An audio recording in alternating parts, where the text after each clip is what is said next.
Hello, everyone. Thanks for joining us this afternoon.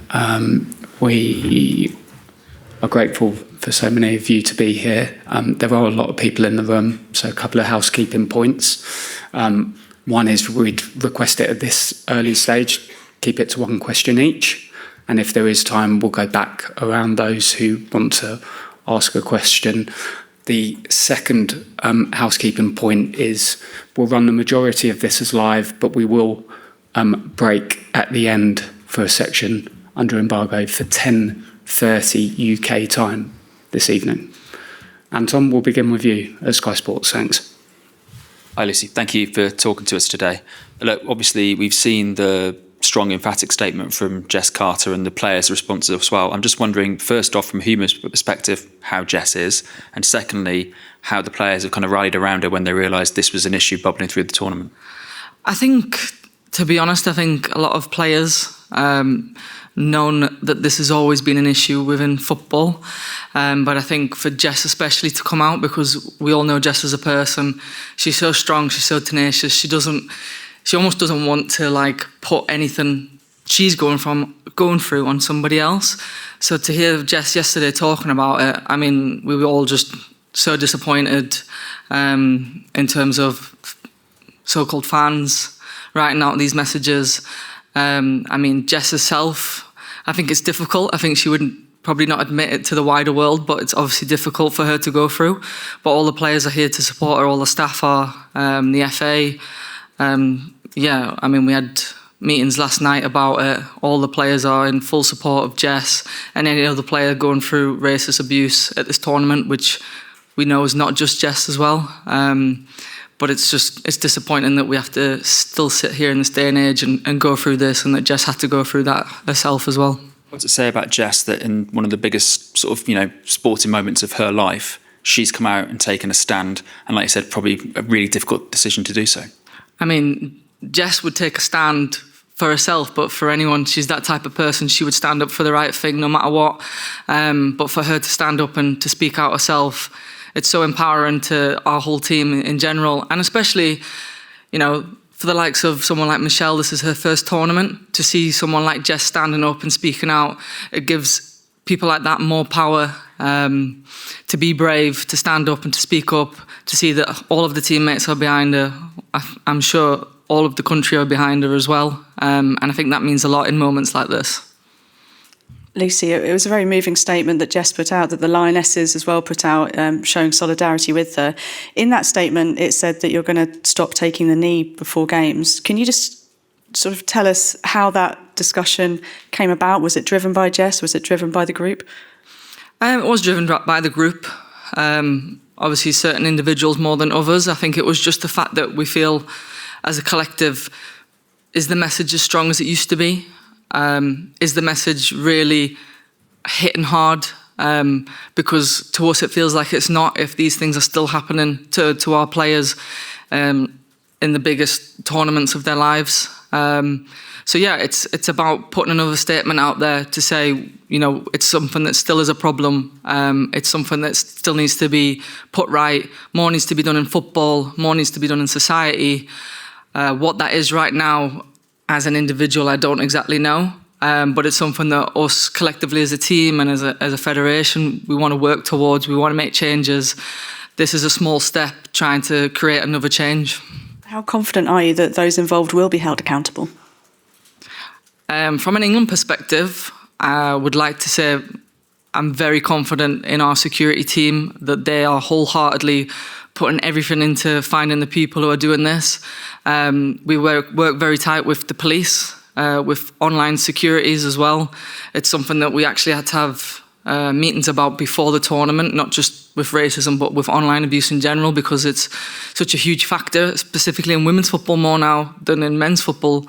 So it's something that we're very aware of, and we have very good security who are also trying to work to find the people, to rectify this, and to hold people accountable, because I think that's one of the ways that we can put a stop to this, is by making sure that people are held accountable for their actions and what they're doing. Thanks. We're going to go to Rob at Sky News, please. Rob Harris. Hi, Lucy. what is your message to the social media firms who aren't fully eradicating this racism, and to those online, often behind anonymity, who are sending, as your team statement said, online poison? Yeah, I mean, I think the social media platforms need to be held accountable more so. We know that millions of people are interacting daily, but there can be more that can be done. People need to be held accountable for their actions, whether it's in person or online. The abuse is not okay, racism is not okay. I think more can be done and more should be done, and especially those individuals as well.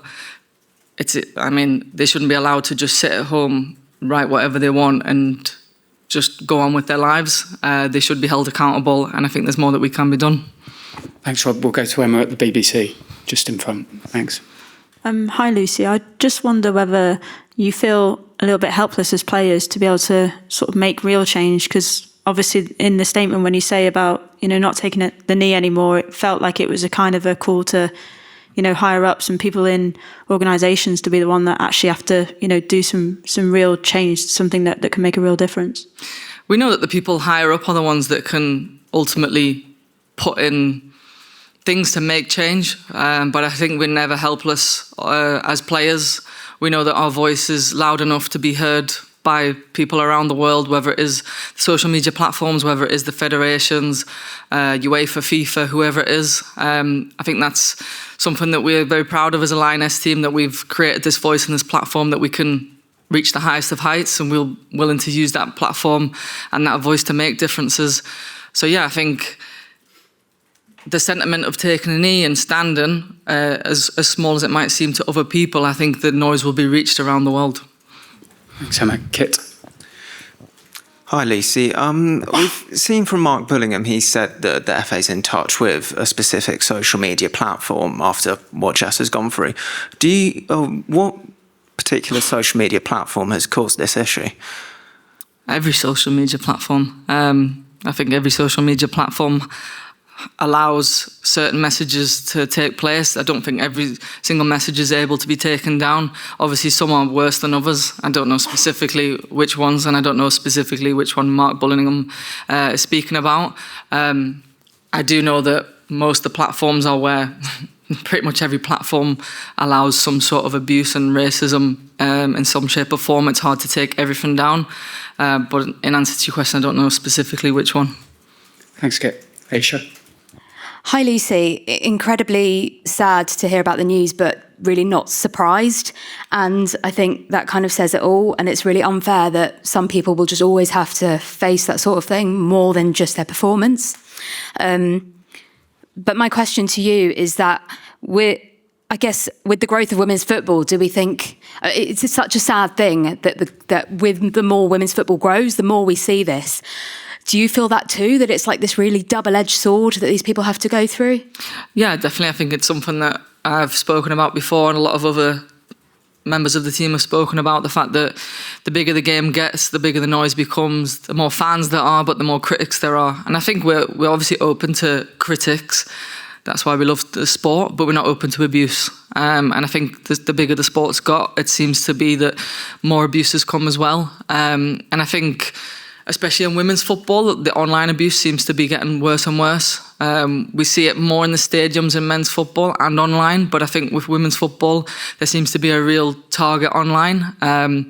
It's something that we're very aware of, and I think with online platforms, it's something that we can make a change to. I think it's something in the women's game especially, there is a way to make a change. There is a solution.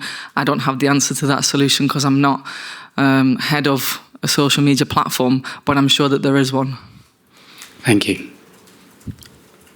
Yeah, Holly from Daily Mirror. Hiya. I obviously, just off the back of that question, just wondered when you discussed this as a group, if how high were emotions? Was anyone moved to tears? Because it is just so disgusting. It's obviously left a lot of people hidden in this room upset, and also, is Jess the only person that has received this abuse in this specific squad? I think we all know that any player of colour that's played for England has probably gone through racist abuse. That's a sad fact in this day and age. And in terms of emotions yesterday, I think there was a lot of anger, to be honest, because we're having to go through this. Because as players, we want to stand up and we want to make a change. It's anger and sadness that our teammates are going through this, and we don't want it to happen. We want to be focused on the football. We want to be making changes. We want Jess and anybody else who puts on an England shirt to be brave, to be happy when they play for England, to have the fans' support through it all. So yeah, I think it was a lot of sadness, but definitely a lot of anger as well. Thanks, Ollie. Yeah. Thank you. Hi, Lucy. Nina here from BBC News Round, the children's news programme. You've spoken before about the pressure on the England team to, build the women's game. So for the young viewers who are watching News Round, what do you hope your legacy and the Lionesses' legacy will be for the future of the game? I think we want to leave the game in a better place. I think that's what sparked moments like today, in the previous Euros as well, making changes to access to football for young girls. Again today, speaking out, being brave to speak out and stand up for what's right, not just for yourself but for other people. I think that's something the Lionesses really hold ourselves to. These strong moral values, we try to live by them because we want to inspire the kids in our country and the kids around the world to do the same thing. Thank you. If there are no more questions, we'll move to Steve. Yeah. Hi, Lucy. You just sort of touched on it then, but I just wondered how difficult you think it will be for Jess specifically, but also the rest of you, given what's happened, to focus on what's coming in the next 2 days. Yeah, I mean, there's a difficulty in it. And I think, obviously, it's been made public in the media, but it's also, like I said before, it's something that a lot of players go throughout their England career and club career, which is a sad fact. We're all very professional and able to kind of focus on football whilst supporting each other. We all support Jess. Jess supports the team. No matter what we're all going through, we're all able to do that. And I think we've shown that in this tournament and in previous tournaments, in previous meetings, with different players going through different scenarios, whether it's, I don't know, something going on at home, deaths of parents, to racism, to homophobia. There's so many issues that go on. This team stand up and speak out for, and we all support each other through it all. And whilst we're doing that, we're still successful as a football team. And I think that's what's given us this platform to be able to speak out and to push even more. And I think moments like that empower us both on the pitch and off the pitch. So for us, it's about how we're empowered as players to make a change and knowing that driving for success will help to make those changes. And do you see yourself being part of that leadership over the next couple of days? Yeah, I guess. But I think there's many leaders in this team, not just myself, not just Leah. Jess, again, being one of them, who's standing up yesterday and speaking out, and standing up today and speaking out. We have so many leaders who can guide this team through difficult situations, difficult scenarios. I think that's the power that we have in this team, and we've shown that for many years. Thanks, Steve. If we could get the mic across to Adrian at TalkSport, that would be appreciated. Thanks. Hi, Lucy. Thanks for speaking so well on this. It's a difficult subject. You've told us how Jess is. I just wondered how Michelle is, because she's had this incredible tournament, so many highs in the tournament. Everybody loves her. And now this, and I just wondered if she's okay. Yeah, Michelle's doing well. The same as LJ, Kiara, Jess. I mean, it's sad because it's something for, well, obviously those three who I was just speaking about, aside from Jess, are quite young. And it's so sad that they have to go through these moments, but they've got the full support of the team. They always have. And yeah, for Michelle, she knows that she's supported by each and every one of us. She's known that from the minute she's become a Lioness, whether it was in the youth age groups or being a senior player. She knows that we've got her back through everything, thick and thin. So yeah, for her, she's such a focused youngster as well. I think she shows that when she comes on the pitch, 19 years old, and she's kept England in the Euros. It's incredible. So for us as a team, as teammates and as a team, we want to celebrate the success that Michelle brings to this team. She knows her value as a teammate of ours. And I think that's all we can do in these moments, is support each other, and obviously the younger players especially. Thank you. Thanks, Adrian. We're going to move to the embargoed section now. So.